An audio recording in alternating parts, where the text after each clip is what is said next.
Welcome to the Cedar Creek Bible in a Year podcast. Whether you are listening on your own, with a friend, or a group of friends, we hope this podcast helps you connect with Scripture and also enriches your relationship with God.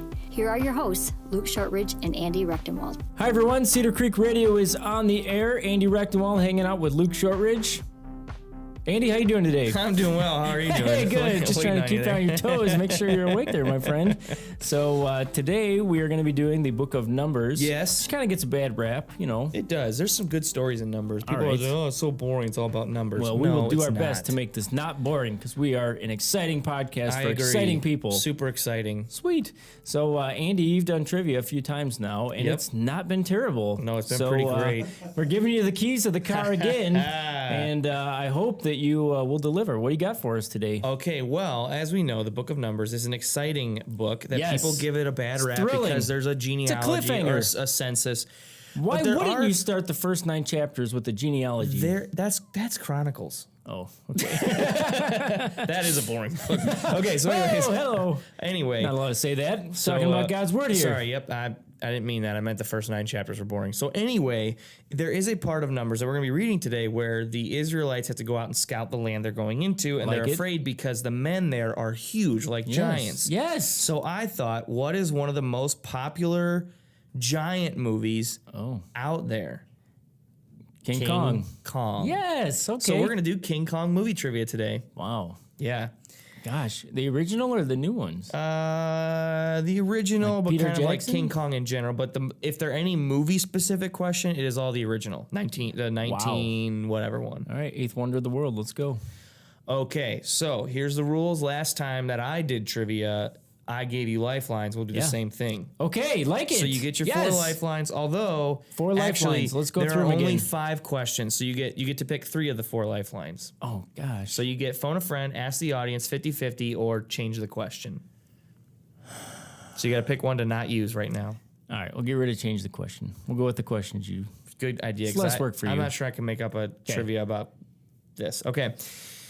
Your first question for number 1 is, what year did the movie King Kong first release? Was it man. 1932, 1933, 1937, or 1942? Oh, that's brutal. 32, 33, 37, or 42? That is the correct list of answers, yes. Gosh. I have no idea. I wouldn't either had I not put this together. Great. Let's do 50-50. 50-50. Give myself at least a fighter's chance. Okay, so now your answers are 1933 and 1942. Dang it. All right. I feel like that was the best 50-50 you could have gotten. Yeah. It still doesn't help me do much. All right. 1933, final answer. That is correct. Yeah! It did come out in Totally a guess. 1933. Now, that was around the time of, you guessed it, World War II. Yep. Next question. Which famous was it? dictator's favorite Was it, movie Andy? was King... Whose favorite movie, which famous dictator's favorite movie was King Kong? Was it Mao Zedong, Adolf Hitler, Joseph Stalin, or Pol Pot? Who's Pol Pot? He led the Khmer Rouge, Cambodia. Okay, so he's not the right answer. So is it Mao, Hitler, or Stalin? Mao, final answer. Are you sure that's your final answer? The fact that you're asking me makes me think I should rethink it. All right, what are my options again? Mao Zedong, Yeah. Hitler, Stalin, and I eliminated Pol Pot for you since you didn't know who he was. Oh, man. Gosh. You're overthinking this for sure. All right. Let's go with Hitler.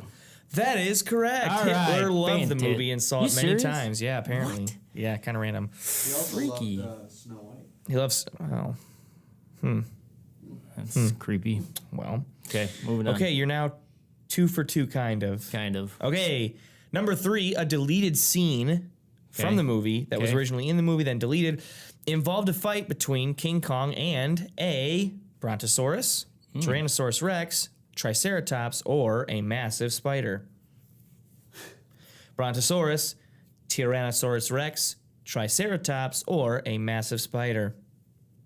Now you still have 2 lifelines left. You have phone a friend, and you have 50. No, you have phone a friend and ask the audience, which are very different. Yeah, I think I will ask the audience. Okay, the audience is Eric Williams, the Eric, producer. oh. At Eric W712 is the audience. All right, Eric, I have a very difficult question I need your help on. In a deleted scene of the movie King Kong had a fight with a creature. Was it an A, Brontosaurus, C, Tyrannosaurus Rex, C, I forget, or D, giant spider? Was it A, Brontosaurus, B, Tyrannosaurus Rex, C, Triceratops, or D, a massive spider? Which King Kong? The original. It was cut from the original. Came out in 33, we just found out. 1933. Okay, What here's was the your original? hint. The original was from 1933. Here are the animals: Brontosaurus, Tyrannosaurus Rex, Triceratops, or a massive spider.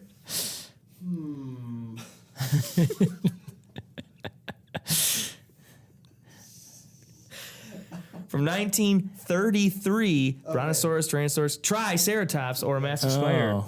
I think it's the Gosh. Triceratops. All right, Eric says Triceratops. And that is incorrect. I'm kidding. That's correct. Yeah, that's deleted. There were a couple scenes that were Okay, deleted. these are In really fact, hard questions. oh, like yours aren't hard when you give me trivia. You make up Touche. answers. Okay, You make up a whole please continue. list of. Okay. Now, fun fact about that: the original version, because back then they didn't store their movies very well after the Yeah. movie releases. So Yeah. when it came to the U.S. or whatever, like when Yeah. they had to release it here, they had to compile footage from 4 different countries and then Oh my make it into gosh. a strip. Yeah, crazy. Really? Learned that. Okay, didn't know how to put it into a question, but I wanted to talk about it. Okay, Fascinating. question number 4. You now have 1 lifeline left, and that is the phone a friend lifeline. And I got 2 questions Two to go? questions, yep. Okay. Marion Cooper, director, originally named King Kong one of these 4 titles. Was it The Beast? Was it The King? Was it King Kong? Or was it Kong? The Beast, The King, King Kong, or Kong? Gosh, I feel like if it was King Kong, this would not be a question. So I'm going to eliminate King Kong. Okay, you're fully within your rights to do that. Okay. The Beast. The King or Kong?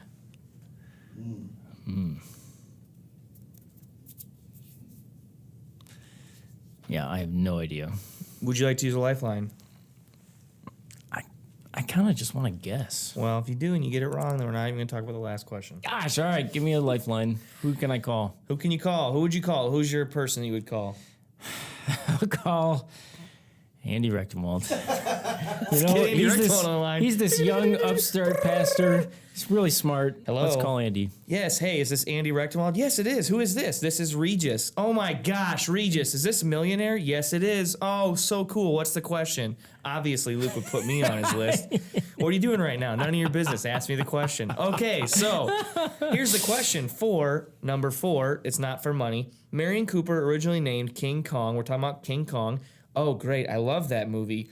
Did he originally name it The Beast? Yes, that's my final answer. That's what Andy said. He hung up the phone. All right, we're going to go with Andy's answer, the Beast. Oh, The Beast is correct. That was the original Yes! title. Fun fact. Really? He renamed it to King Kong because he didn't want to name it King because those types of movies were different than what he was trying to go for, one-word movies. Okay. So he's going to rename it to The King and then it was like, well, it needs to be more than that. So he picked King Kong because he likes the letter K. Really? No joke. Okay, this is your last All right, question. lot of pressure. For This is all it. of them. Okay. All the marbles. Okay. No lifelines left. This one should be easy, so hopefully. I From doubt which island does King Kong hail? Is it Easter Island? Is it Cebu Island? Is it Skull Island? Or is it Hawaii? We're going to go with Skull Island. Is that your final answer? Yeah, I'm going to lock that right in. That is correct. You have just won Who Wants to Be a Millionaire. Twice in 3 weeks you've won Who Wants to Be a Millionaire. Oh, it's the best day of my life. Oh my gosh, you should call your parents. Day my kids were born, nothing compared to this. Wouldn't it be the days your kids were born? Whatever. Well, that was fun. Great job, Andy. I enjoy trivia a lot. That When I'm was- not on the that was other end pretty of it. good. Man, that was difficult. Knowing the answers ahead of time is a lot easier. Oh, yeah. Yeah. Yeah, for sure. King Kong, great movie. Great movie. The All right. remake looks really good. Have you seen new one. Peter Jackson's? When was that? When did that happen? Early 2000s, maybe. I didn't, but they're making a newer. Really? Yeah, they're making a really new one. There's It looks no really original sweet. ideas in He's gonna fight a bunch of things and stuff. It's gonna Like be it. awesome. Yeah, there's no original ideas. I'm gonna look it up. All right, we're rambling. So, hey, Andy, Anyway. the book of Numbers is tucked away in the Old Testament. It True. is part of the Torah, the first 5 books of the Bible. And what do you know about the book of Numbers? The book of Numbers is a continuation of Leviticus, which is a Okay. continuation of Exodus. I would say if you missed our Leviticus podcast, you may want to go back and check that Definitely. out first, give a little context where we're going. I like it. Author is Moses. The purpose is to describe a portion of the Israelites' time spent in the wilderness leading up to their entry into the Promised Land, and it's a historical book. Yep. So it's supposed to represent actual things that happen. The date was written the same time as the rest of the Pentateuch, and it takes place after Leviticus. Some Right on. major themes you're going to see in here.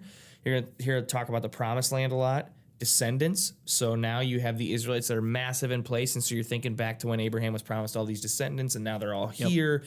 Then you're going to talk about the covenant relationship with God, and finally, another theme will be those who bless Israel will be blessed. Yeah, the book of Numbers, my understanding, correct me if I'm wrong, gets its name from taking an account. So there's a bit of a census at the There is a beginning. bit of a census, trying yes. to figure out, how many people do we actually have in each tribe that are entering into the Promised Land. So, it can be a little dry in some places, but there's some good stuff in there There as well. is. We're going to try to It dig is. that I out think for this gets.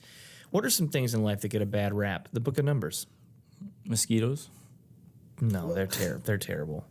Yeah, they're literally one of the worst. God's things. jerks. God's jerks. Anyway, Okay, so we're going to go ahead and get into the scripture now. We're going to be in the New Living Translation. If you want to pull out a Bible, you can do that. Or maybe pull out a Bible app on your phone and follow along with us, as long as you're not driving or running or don't. something. Yep. Okay. If you're listening by yourself, you can pause the podcast and journal when we get to the questions. If you're with a group of friends, you can pause the podcast and discuss. If you're on your own, you're just doing your own thing, that's cool. We'll answer the questions and sit back and enjoy. Woo! Numbers 13, 17 through 34. Andy, you got us? Yeah. Hit it.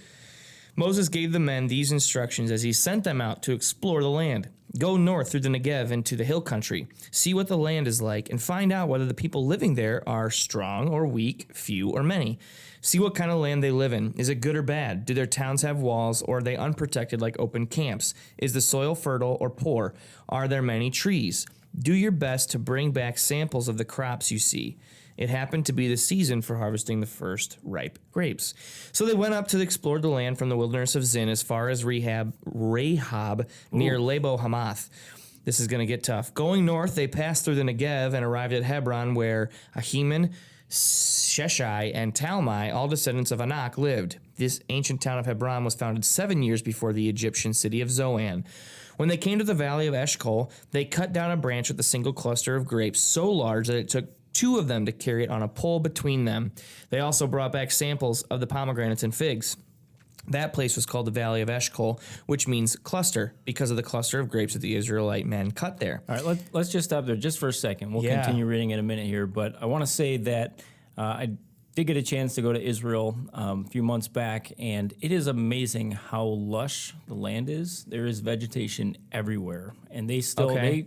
they really pride themselves in their growing and just pomegranates, oranges, mangoes, like some of the most delicious fruit and vegetables that you will have. And the people there eat very healthy. They eat a lot of fruits and vegetables, but it is definitely a plentiful land. When you think about Israel, and I did before, and I thought about desert, and there is some desert area, but there also is some really lush growing. And the big deal here with the Promised Land is the Israelites are the people without their own place, without their own land. So to go from nowhere, where you are, slaves in Right, the Egypt, wilderness, you're yeah. foreigners, in the wilderness, the desert, to have a place that is flowing with milk and honey, that has great vegetation and crops, a place where they can call their own.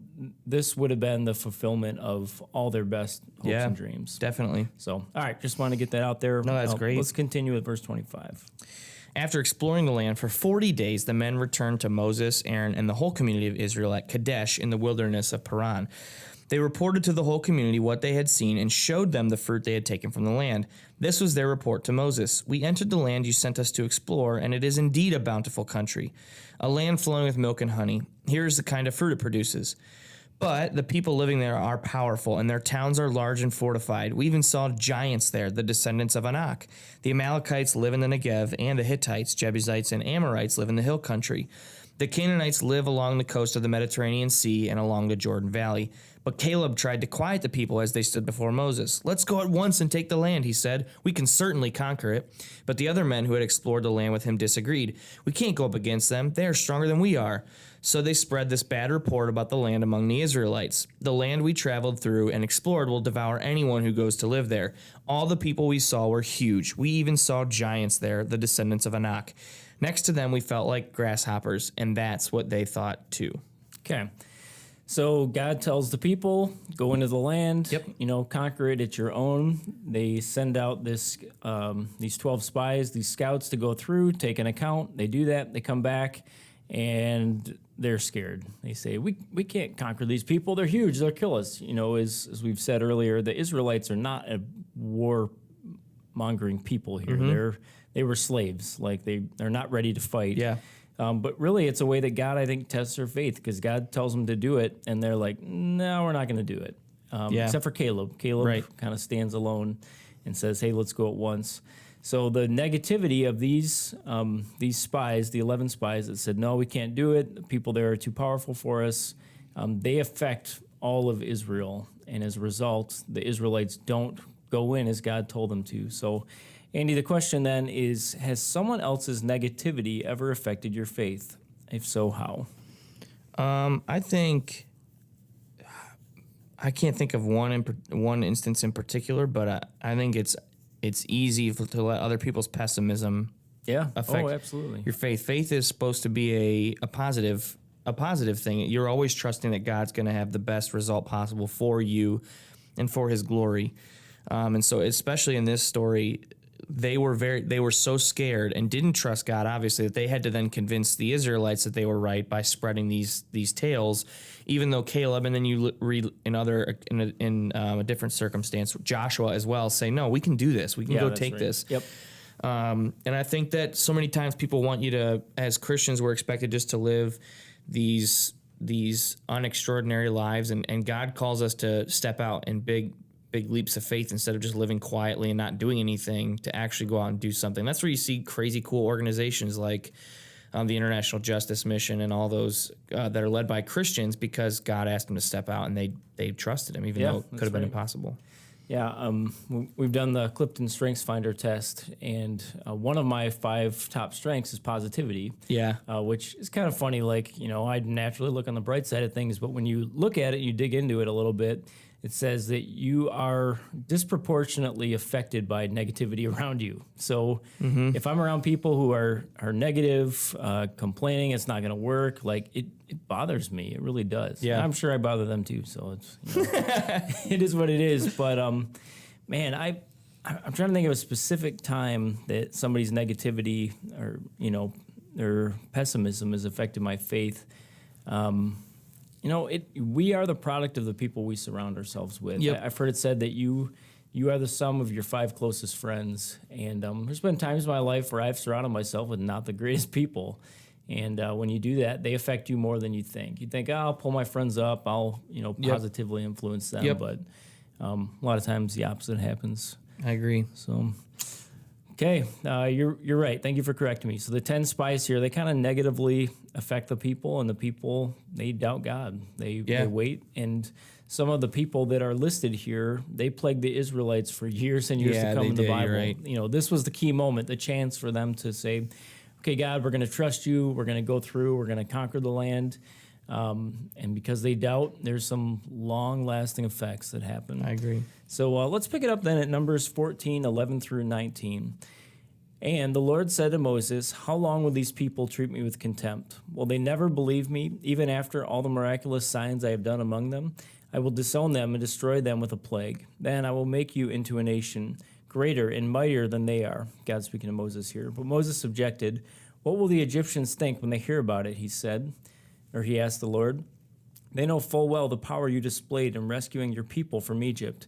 Now if you destroy them, the Egyptians will send a report to the inhabitants of this land, who have already heard that you live among your people. They know, Lord, that you have appeared to your people face to face, and that your pillar of cloud hovers over them. They know that you go before them in a pillar of cloud by day and a pillar of fire by night. Now if you slaughter all these people with a single blow, the nations that have heard about your fame will say, the Lord was not able to bring them into the land he swore to give them, so he killed them in the wilderness. Please, Lord, prove that your power is as great as you have claimed. For you said the Lord is slow to anger and filled with unfailing love, forgiving every kind of sin and rebellion. But he does not excuse the guilty. He lays the sins of the parents upon their children. The entire family is affected, even children in the third and fourth generations. In keeping with your magnificent, unfailing love, please pardon the sins of the people, just as you have forgiven them ever since they left Egypt. Mm-hmm. So Moses here is interceding for the people. Yep. And because the people doubt God and continue to sin, even after God has miraculously saved them, God tells Moses, all right, here's what I'm going to do. I'm going to wipe them out. I'm going to make a new nation starting with you. And Moses is like, God, what will happen if you do that? And he kind of talks through, you can debate here, does Moses change God's mind or not? I mean, God knew what he was going to do either way. Right. So he knew that he wasn't going to wipe them out that way, although he was justified in doing so because they were continually sinful. And Moses kind of through this conversation, at the place that they end up is mercy, where God says, all right, Moses, I am going to be patient. I'm going to be merciful because God is a merciful God. So my question is, have you ever expressed mercy towards someone the way Moses did here? Explain. Yeah, for me, it is a struggle of mine to do that, but I think in this particular circumstance, the first thing I thought of is I'm pretty passionate about things like abortion and fighting for the rights of the unborn children, and so in order for me not to let that the hatred I feel for the industries that perpetuate it, to not let that consume me and then me start to hate the people involved. Yeah, right. I have had to turn and pray that God would give mercy to those people. And it's not an easy prayer. I mean, I can imagine for Moses, these people groaned against him. They tried to do a rebellion against him. Constantly this is not the first time he's had to ask God to forgive them. That it wasn't easy. I couldn't imagine it's easy for him, and he's dealing with it. Moses intercedes after the golden calf. God's going to wipe him out. And Right. Moses is like, hey, hold on, don't do that. I mean, and Abraham did it. I mean, you see it often, and I think that we are called to intercede on the behalf of other people. I think that if I look at it, the people that I pray for that are heading up some of these abortion industries, when I'm praying for them, if at one point they were to get saved and they were to stop what they're doing, I could look back and I would feel so much peace for praying for for God to give them mercy and to grant them salvation, to grant them knowledge of Him. Whereas if I just let that bitterness eat me up, it's going to kill me. So I think that was the first thing that popped in my mind. What about you? I was thinking about a time that my wife showed mercy to someone and I was not happy about it. My wife was driving, kids are in the car, gets rear-ended. This guy, oh, I'm sorry, didn't see you stop, whatever.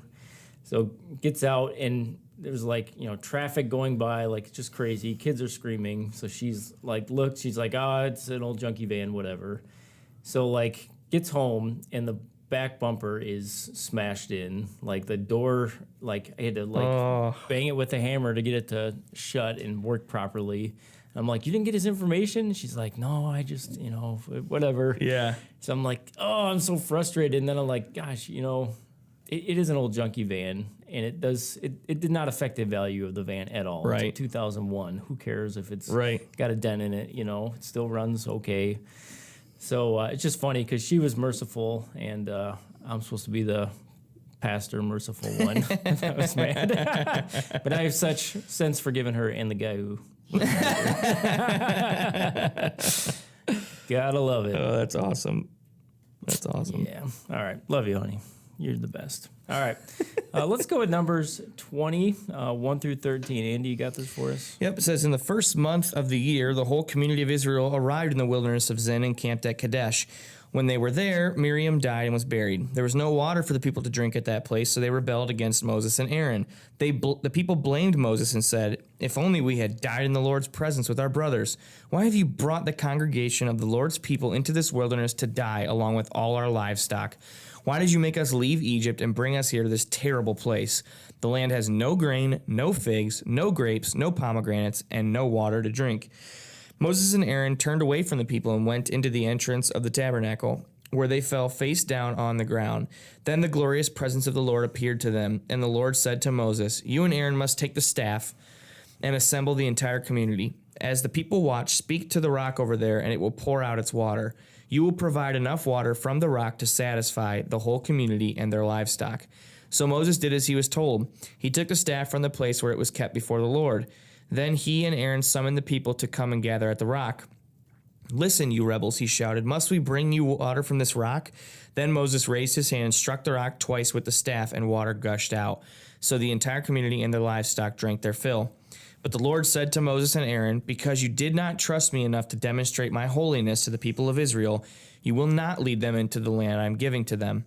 This place was known as the waters of Meribah, which means arguing, because there the people of Israel argued with the Lord, and there he demonstrated his holiness among them. This All right. is the fall of Moses. So this is a bummer. Moses is God's mouthpiece. He is God's dramatic leader, God's chosen leader, and he doubts God. He's tired. He's angry. The people are complaining. He's probably sick of it. They want water. He strikes the rock. Nothing happens. Strikes it again. Water gushes out. But God says, "Moses, you've sinned. There's a problem here." Yep. So Moses, the great leader who has taken the people from Egypt, he will not personally be allowed to enter into the promised land. Crazy. Yeah, it is kind of crazy. What we talked about in Leviticus, a lot of the rules for the priests and for the leaders were a lot more harsh. Yeah, the expectations stringent. were That's higher. right. And I've, out of the many commentaries I've read, the best explanation is that Moses let his frustration and his pride kind of coincide, and then Sure. instead of just trusting that God would provide the water Right. with one strike, Well, he he- took credit for it and struck it twice. Yeah, he's like, "Oh, all right, don't worry, God, I got this one." Yeah. And God's like, "No, you don't." And it's Sorry, not buddy. like, these some of these people get to go in the promised land and Moses doesn't. It's crazy. It's is sad. crazy. It's really sad. Yep. So, Andy, in what circumstance do you struggle to trust God? It's kind of a general question, but Yeah, I mean, you see here, Moses didn't really trust God in the sense that he he forced God's hand. he basically did. He acted in a way that God did not want him to. And so I think sometimes when I make decisions that are about my life, I don't spend enough time consulting God. I don't Sure. spend enough time seeking him out and asking if it's a wise decision to do something. And Yep. and I think that that's not honoring to God. And so in those circumstances are the ones that I'm definitely trying to work on, is making not like huge, massive life decisions, but like decisions that could affect my family, that Kayla and I might make together, but we don't really seek God out as much as we probably should. Yeah. I would say when I'm tired and angry, the kids are whiny and they want juice. And I say, "Here's your dang juice." Man, it's funny being a parent, because, everybody be like, "Oh, it goes so quick, treasure it." And you're like, I am miserable, like just the needs never stop. Yeah, it's like true. It goes on and on. And don't get me wrong, I will miss these days. They are great. They're wonderful. But man, in the moment, it is freaking exhausting. Yeah. Oh, And yeah. I can't say I always get it right. When I screw it up, I apologize to my kids. I own it. But man, parenting can push you sometimes. Definitely. I have 3 kids between the ages of 8 and 4, and the needs are unending. Yeah, I hear you. Good stuff. Well, Well, that's numbers. that's numbers for you. Yep. It's a good one. It is a Yeah, good go one. back and read it. I mean, spend some time here. Again, I would suggest you do it with a study Bible that can help kind of break it down and help you understand it. Yeah, I But agree. There's some really rich, great stuff there. Yep. Andy, how do people get a hold of us? Well, they can email or find us on Facebook or Twitter, Andy Rectowald, Luke Shortridge. You can also email us with any maybe criticisms, suggestions, questions at podcast@cedarcreek.tv. If you do email us, we typically read it on the air, so that's kind of cool. Like the podcast, if you do enjoy listening to this, go ahead to the iTunes store where and you give a review, 5 stars. If you want to give anything less than 5 stars, don't do it there. Do it on the Android store, whatever it's called, or do it in the email, whichever, because nobody reads those. They only read the iTunes store ones. So do it there or do it through the email. You can get it through the Cedar Creek app and share it. Share the podcast on social media. Let people experience what you get to experience, which is mediocre, entertaining Bible study. All right, what mediocre study do we have up next? Deuteronomy. No, it's going to be great. It's the last one of the first 5. He jokes because he loves. It's true. Great. All right, Andy, great job today. Hey, thank you. You good job too. Maybe we'll let you do the trivia again sometime. I would be honored. See ya. See you guys. Thanks. Bye. See ya.